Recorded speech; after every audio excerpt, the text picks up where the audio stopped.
nakaraan ay natalakay natin kung ano ang pagmamalasakit.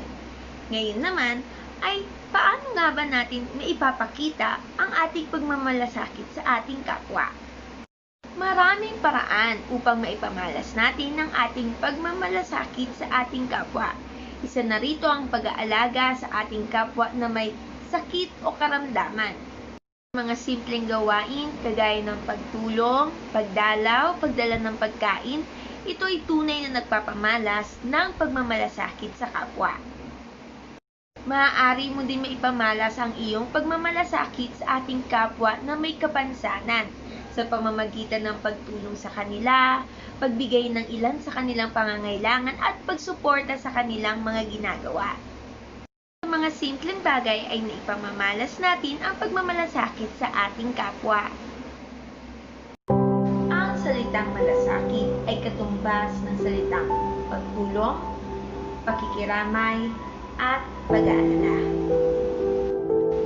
Ito ay ginagawa sa iyong kapwa sa mga panahong higit nilang kailangan ng tulong, pag-aalaga, o pagkalinga.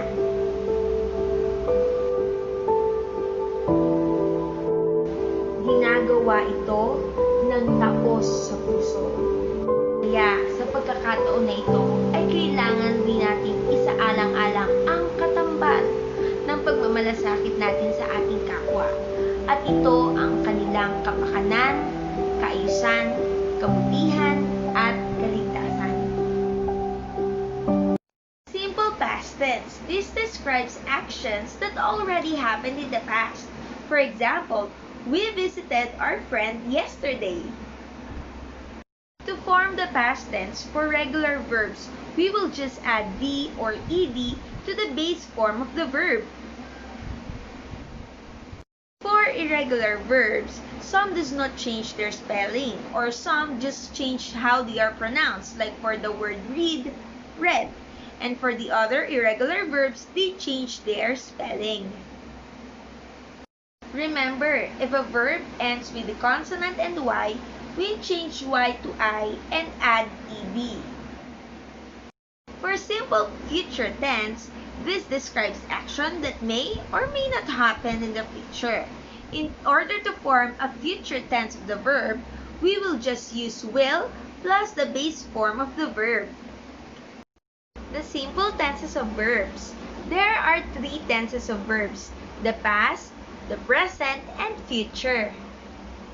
The simple present tense is used to describe a general truth or a habitual action.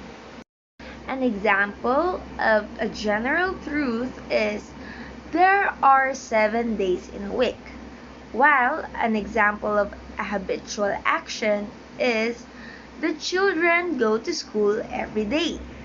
If you have a singular subject, use the S form of the verb. But if you have a plural subject, use the base form of the verb. For pronouns I and you, use the base form of the verb.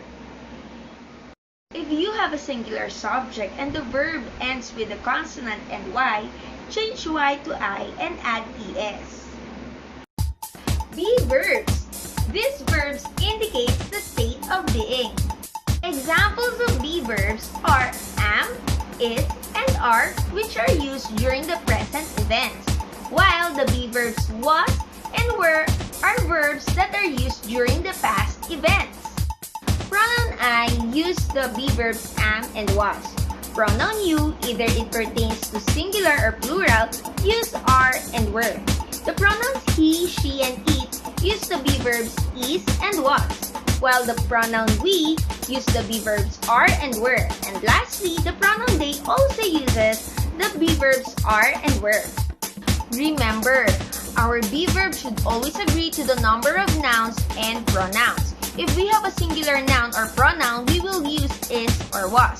But if we have a plural nouns or pronouns, we will use are or were.